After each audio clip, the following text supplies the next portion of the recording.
2월 9일 월요일. 지켜야 할 사명.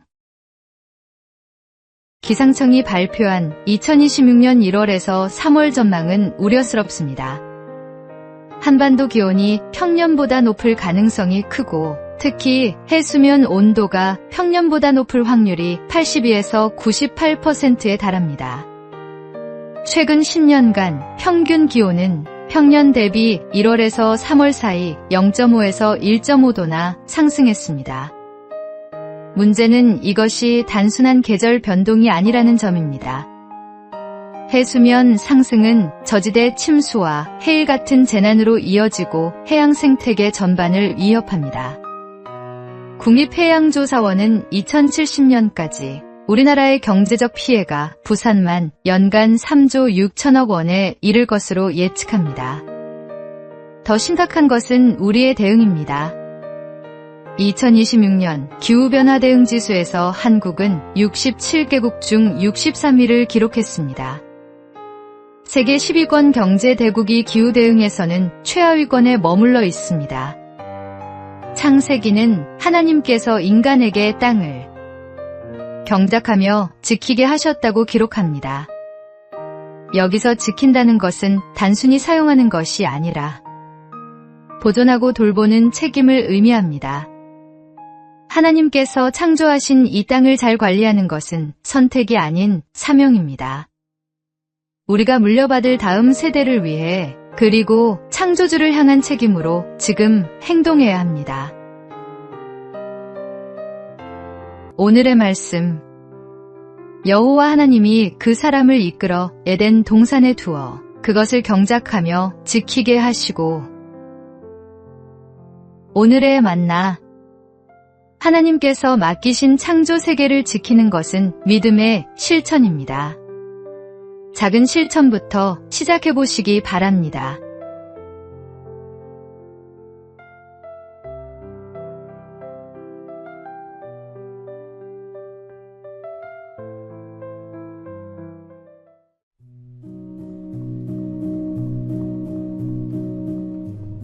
(2월 10일) 화요일. 행복한 가정의 원칙. 한 가정상담 전문가가 수십 년간 행복한 부부들을 관찰하며 발견한 원칙들이 있습니다. 그는 사람들의 만족감은 대부분 가정생활에서 유래한다고 말합니다.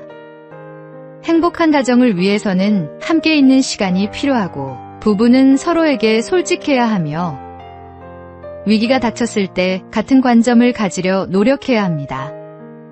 특히 눈여겨볼 점은 이것입니다. 부부는 자기의 욕구보다 배우자의 욕구를 우선해야 한다. 그리고 잘못된 것을 지적한 만큼 잘된 것은 칭찬해야 한다. 이는 비난보다 격려가, 요구보다 배려가 관계를 더 건강하게 만든다는 의미입니다. 성경은 남자가 부모를 떠나 그의 아내와 합하여 둘이 한 몸을 이룰지로다라고 말씀합니다. 한 몸이 된다는 것은 단순히 함께 사는 것이 아니라 서로를 이해하고 존중하며 상대방의 필요를 내 것처럼 여기는 것입니다. 완벽한 가정은 없습니다. 하지만 서로를 향한 사랑과 신뢰를 조금씩 쌓아갈 때 우리는 하나님께서 원하시는 행복한 가정에 가까워집니다. 오늘의 말씀. 남자가 부모를 떠나 그의 아내와 합하여 둘이 한 몸을 이룰지로다. 오늘의 만나. 오늘 가족에게 비난보다 격려를, 요구보다 배려를 먼저 실천해 보시기 바랍니다.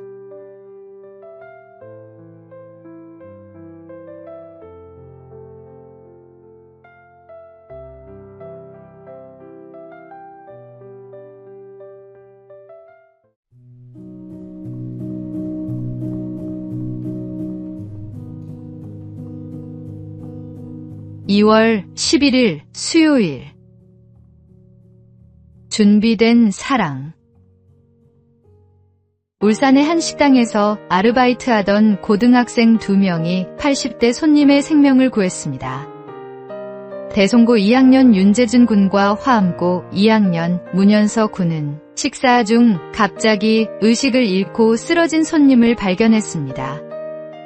주변 사람들이 모두 어쩔 줄 몰라 하는 상황에서 두 학생은 침착하게 손님을 눕히고 기도를 확보한 뒤 심폐소생술을 시행했습니다.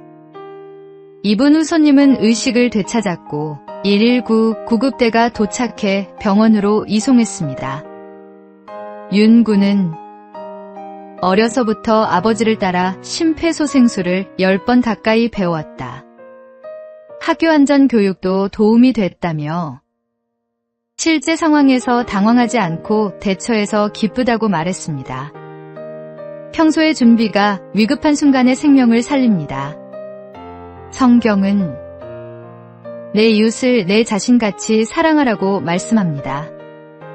이웃사랑은 추상적인 개념이 아니라 구체적인 행동입니다. 두 학생처럼 배운 것을 실천에 옮기는 용기, 남의 일에 발벗고 나서는 마음이 진정한 이웃사랑입니다. 오늘의 말씀, 자녀들아, 우리가 말과 혀로만 사랑하지 말고 행함과 진실함으로 하자. 오늘의 만나, 오늘 누군가를 위해 내가 준비할 수 있는 것이 무엇인지 생각해 보시기 바랍니다. 작은 준비가 큰 사랑이 됩니다.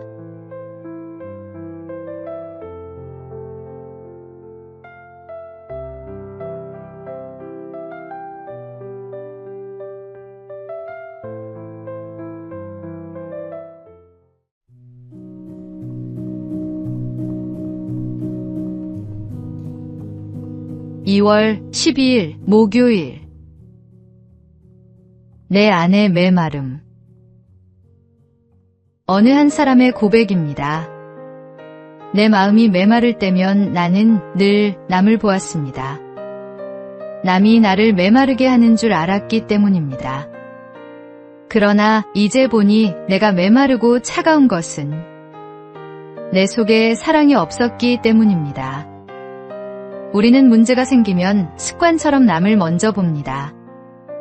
외로움을 느낄 때 남이 나를 버렸다고 생각하고, 불평이 쌓일 때 남이 나를 불만스럽게 한다고 여깁니다.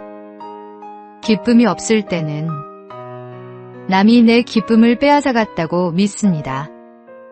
하지만 진실은 다릅니다. 메마름도 외로움도 불평도 기쁨 없음도 모두 내 속에 사랑이 부족했기 때문입니다. 예수님께서는 어찌하여 형제의 눈 속에 있는 티는 보고 내 눈 속에 있는 들보는 깨닫지 못하느냐고 말씀하셨습니다. 다른 사람을 판단하기 전에 먼저 자신을 돌아보아야 합니다. 내 마음이 주님의 사랑으로 채워질 때 비로소 다른 사람도 따뜻하게 볼 수 있게 됩니다. 내 안에 사랑이 없으면 세상 모든 것이 차갑게 보입니다. 오늘의 말씀, 어찌하여 형제의 눈 속에 있는 티는 보고 내 눈 속에 있는 들보는 깨닫지 못하느냐. 오늘의 만나, 오늘 하루 남을 탓하기 전에 내 마음을 먼저 살피는 시간을 가지시기 바랍니다. 주님의 사랑으로 채워지시길.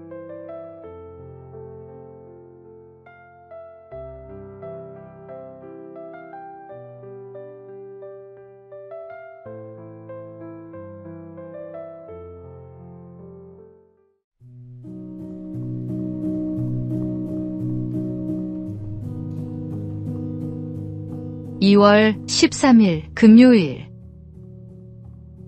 성급한 판단. 우물에 빠진 여우 한 마리가 어떻게 하면 다시 밖으로 나갈 수 있을까 한참 동안 궁리하고 있었습니다.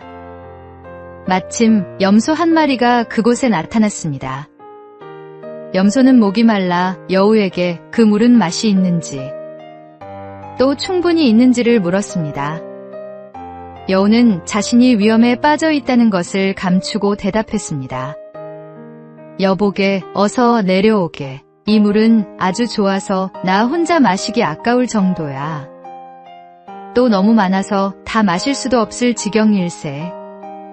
그 말을 듣고 염소는 군말 없이 뛰어들었습니다. 그러자 여우는 염소의 뿔을 이용해 재빨리 밖으로 뛰어나왔습니다. 그리고는 염소에게 말했습니다. 자네에게 그 턱 수염에 반 정도만 되는 지혜가 있었다면 뛰어들기 전에 좀 더 조심했을 걸세. 빨리빨리에 익숙한 우리는 모든 일을 처리하는데 근시안적 안목을 갖고 있습니다. 하지만 미래를 내다볼 때 이것은 위험한 습관입니다. 성급한 판단은 돌이킬 수 없는 결과를 초래합니다. 쉽게 다른 사람의 꾀에 넘어가지 않으려면 한 번 더 생각하는 지혜가 필요합니다. 하나님께서 주시는 분별력으로 오늘 앞에 닥친 하루를 넘기기보다는 1년 뒤, 10년 뒤를 내다보는 안목을 가져야 합니다. 오늘의 말씀. 모든 것을 참으며 모든 것을 믿으며 모든 것을 바라며 모든 것을 견디느니라. 오늘의 만나. 오늘 중요한 결정 앞에 섰다면 서두르지 말고 기도로 하나님의 인도하심을 구하시기 바랍니다.